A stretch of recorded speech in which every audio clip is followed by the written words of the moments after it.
তিস্তা, ব্রহ্মপুত্র ও যমুনা নদী দিয়ে বিচ্ছিন্ন গাইবান্ধার ফুলছড়ি, সুন্দরগঞ্জ, সাঘাটা ও সদর উপজেলার প্রায় ২০টি ইউনিয়ন।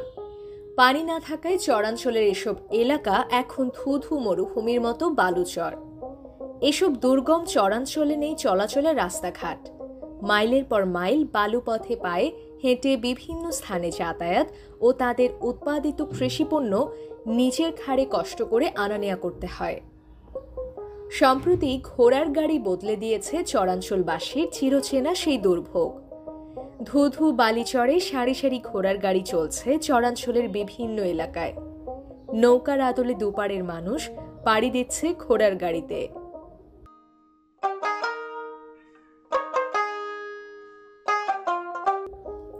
আগে চর থেকে যশোর খাটলিতে করে অসুস্থ মানুষ চিকিৎসার জন্য নৌঘাটে নিয়ে আসতে হলেও এখন অল্প সময় ও স্বাচ্ছন্দ্যে আনতে পারছেন ঘোড়ার গাড়িতে।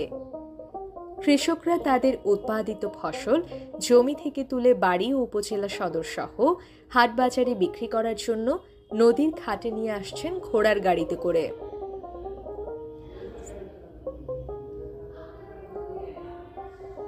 ফলে জেলার শস্য ভাণ্ডার খ্যাত এসব চরের উৎপাদিত ব্যাপক কৃষিপণ্য আনা নেওয়ার ক্ষেত্রেও ঘোড়ার গাড়ি পরিবহনে বিশেষ ভূমিকা রাখছে। ঘোড়া গাড়ি না থাকলে আমাদের খুব কষ্ট হতো। ঘোড়া গাড়ি বস্তা প্রতি 30 টাকা হইলেও 40 টাকা যায়, কিন্তু আমাদের অনেক সুবিধা হয়েছে। আমাদের বস্তা পিঠে ঘিরে ওভার লাগে না। 20 থেকে 50 টাকা মারলে যায়। আমি আগে এই ব্যবসা হতো না, এখন এই ঘোড়া গাড়ি হওয়াতে আমার 5 দিন 20-30 লাখ টাকা মাল যা এমনি ঘোড়া গাড়ি ভাড়া দেন আগে বস্তাতে 40 থেকে 50 টাকা দিন বস্তারই। আমি সুন্দরগঞ্জ ছিলাম, আমি সুন্দরগঞ্জ থেকে দেওয়ানগঞ্জ যেতেছি। আমার বাসা দেওয়ানগঞ্জ।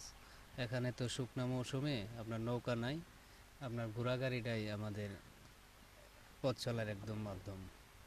হ্যাঁ, ঘোড়া গাড়ি থাকাতে আমাদের অনেক উপকার হয়েছে, নয়তো নৌকা ধরতে অনেক সময় লাগতো, কষ্ট হইতো। খুবই অসুবিধা, তার জন্য আমাদের ঘোড়া আছে, এগুলো দিয়ে আমরা ধান চাল বা ভাঙাই নিয়ে আসি। এই তেল নিয়ে যাচ্ছি, তেলের ড্রাম নেওয়ার সময় ঘোড়া গাড়ি প্রয়োজন। আমাদের তো যানবাহনের কোনো সুযোগ সুবিধা নাই, আমাদের ঘোড়াই সব, ঘোড়া দিয়েই সব কিছু নেওয়া আসা করি।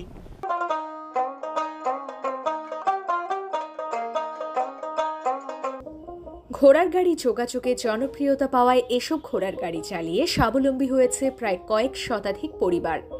একজন ঘোড়া চালক প্রতিদিন আয় করছেন কমপক্ষে 500 থেকে 700 টাকা।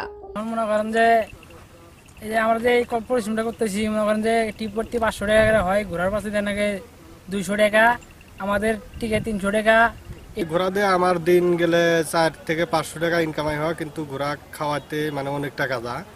মানে এই দিয়ে আমার সংসারটা চলে, কিন্তু খুবই ইয়াতে মানে ক্রাইসিসের সংসার চলে।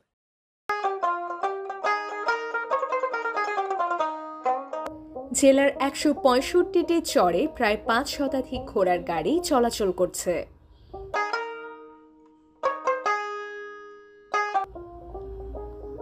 রিফাত সামিরা চৌধুরী, নিউজ ডেস্ক, কৃষি সংবাদ।